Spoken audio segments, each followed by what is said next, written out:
Hey everyone, welcome to another exciting episode of Family Moments, where we use really cool object lessons that teach the truth about what matters most. Exactly. And today, we're going to have some fun with this. Oh, are we going to watch YouTube videos like Family Moments? Now, though that's not a bad idea, what we are going to do is we're going to Or maybe we're going to take some cool selfies and post them on a few social media sites, like this. No, we're not going to do that either. Or maybe we're going to listen to music. I've got all kinds of playlists on my phone.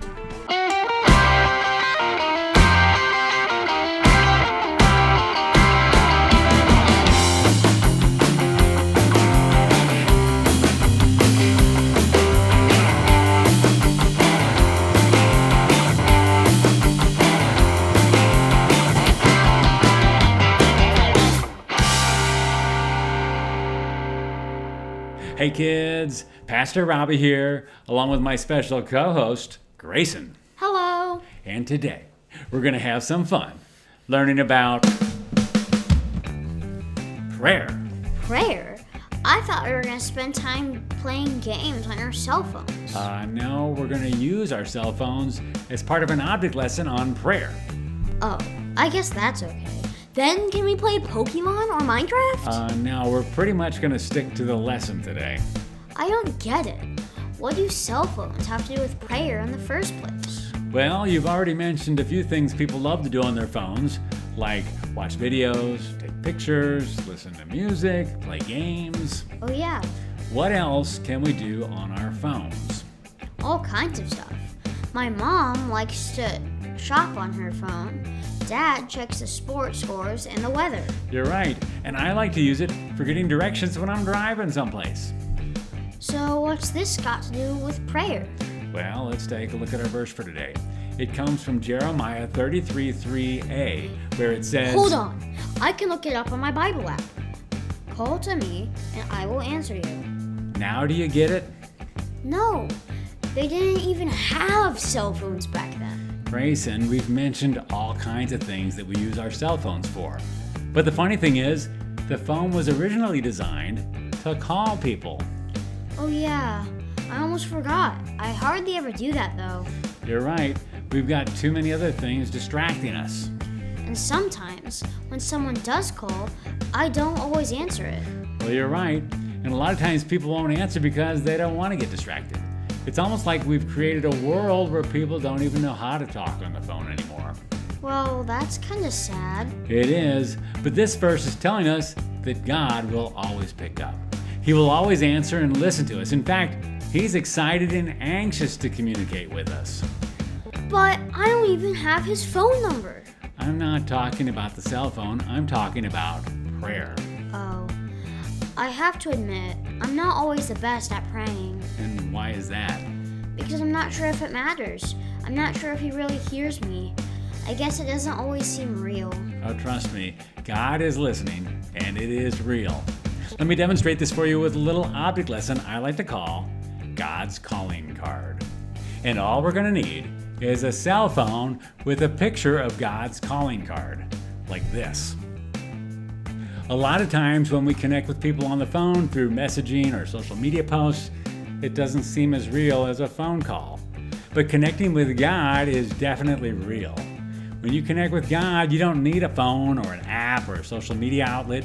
It's as if He's actually right here with you, like this. What in the world? How did you do that? Well, let's see what the card says. If we unfold it here, it says, "Hi, Grayson."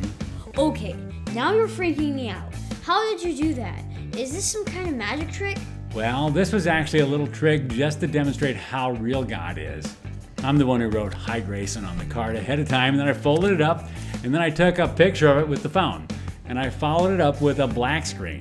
So to do the trick, I just held the card behind my phone and slid it out as I changed the screen, like this.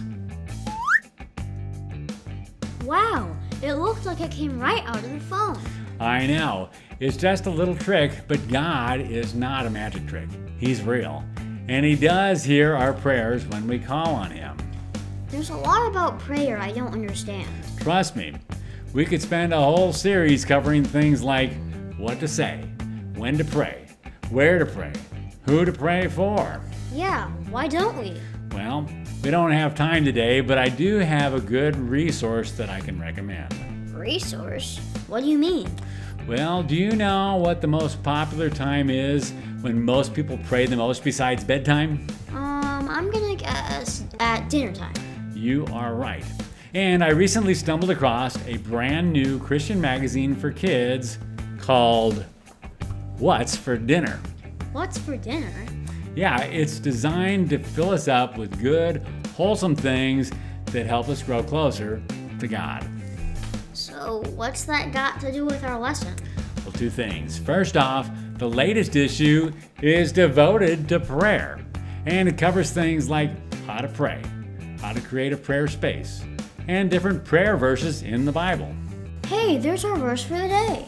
This magazine is awesome as it has games, stories, and puzzles that will keep kids busy for days. I like the artwork. It feels almost like a real book. Yeah, it's pretty high quality and impressive magazine. So, what's the second thing? Well, check this out. Hey, it's Family Moments. Oh yeah. What we're doing is what I like to call a little cross-promoting, where we feature them in an episode and they feature us in their magazine as we share each other's audiences with each other. Well, that's cool. So, yeah, parents, grandparents, teachers, I highly recommend you check out What's for Dinner by clicking the link in the description below and tell them Pastor Robbie sent you. Man, this thing's got all kinds of cool stuff in it. Can I keep it? Yeah, you can keep that. Thanks. Well, let's just put it this way. Learning more about prayer is a beautiful thing. So, Grayson, what did you learn today? I learned that we live in a world that seems to be forgetting how to connect with others, including connecting with God. Exactly. But God will always answer us when we call on Him. He is as real as it gets, and we should continue to develop a great prayer life. Very good. Now, I have a little trick to demonstrate something real on my phone too. Oh, really? What could that be? It's my water app. See? Well, that's cool, but that's not real water. Yes, it is. See? What in the world?